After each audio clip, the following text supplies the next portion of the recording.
Some people have an irrational fear of spiders, aeroplanes. I have an irrational fear of surface mount capacitors.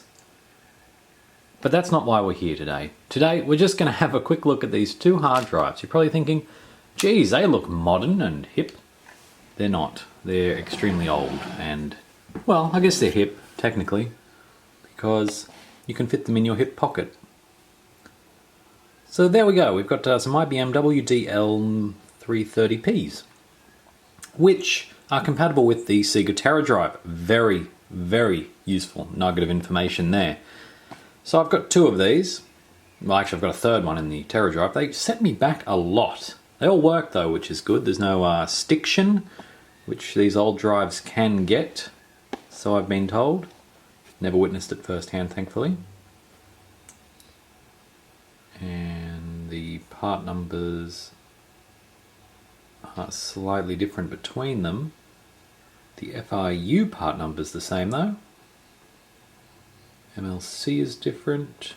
This one was an LP, but they said, nah, let's make it a CQ. I mean, why not? This one's always been a JQ, true and through, so it's pretty good, I think. Anyway, let's get onto the capacitor thing I was talking about. Oh boy. What have I done there? Good, you can't see it, it's too out of focus. That's lucky. It's lucky for me. Camera, come back to life. What does it focus? Why do I pay for a lens that can focus if it doesn't focus? I can see it tracking. It's tracking that. Okay, there we go. So as you can see there, I have jammed in some radial electrolytics.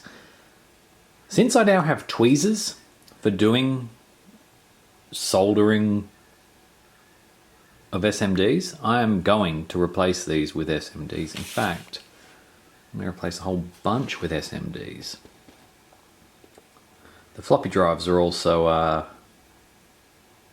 as it happens, have some hidden away electrolytics that are leaking in Ronnie's machine, and I've got, well, 3 floppy drives, so I'm going to pop a 16 volt in one because it's what I have lying around, and then I'll get 35s because they'll come with this.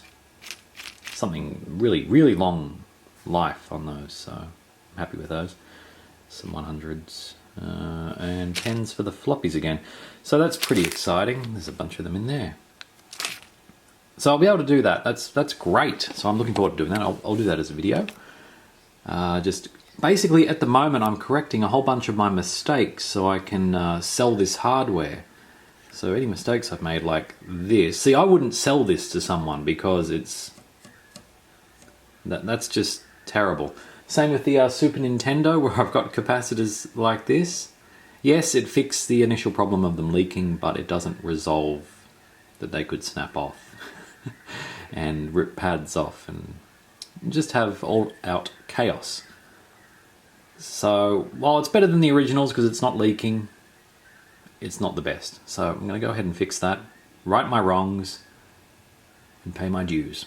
So once that's done, I'll be able to sell these. So if anyone's after some Terra drive compatible hard drives, uses a, as you can probably see there, almost, an edge connector. And if you want to know how many pins it is, you can count them. I believe the ones on the end there are power. Although I can't confirm that. There is a jumper thing there, which doesn't seem to have anything on it. It doesn't have it on this one either. Now the Sega Terra drive, from what I can tell, the hard drive that shipped with it was very similar to these. However, it was a WDL-blah blah blah PS. Now if I had to guess, I would say that the S stood for Sega and meant absolutely nothing. That would be the way it works. Anyway, these are good drives. They've got a whole bunch of bad sectors, as drives from this era did tend to have. But at least they're mapped as bad sectors, so I won't accidentally use them. It's a good thing. I mean, 30 meg is heaps. Actually, come to think of it, megabytes. No, that's not much at all. With the XT IDE card that's in each of the Tera drives, it's got 2 gigabytes, which is 2,000. Whoa. Sorry, head spin from so many numbers. 2,000, that's 4 digits. Megabytes-ish, give or take, depending on which formatting you're using.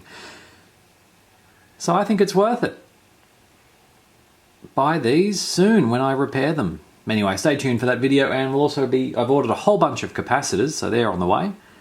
To go with these ones as well, actually. And they'll be here in the next week or two. So there's plenty happening. I've got 1, 2, 3, 4 Super Nintendos or Famicoms to repair. Or recap, rather. And what else have I got lying about? Who knows? I've got the Tera drive power supply. I've ordered most of the bits to potentially fix that. If that doesn't work, well, I'm in trouble, aren't I? I'm in a lot of trouble. I'll just have to sell it as not working. Because unfortunately, it's time for these things to move on. It was nice having them, but I'm just keeping a nice little collection. Which reminds me, I must do a collection update. Thanks for watching. Catch you next time. McRetro, out.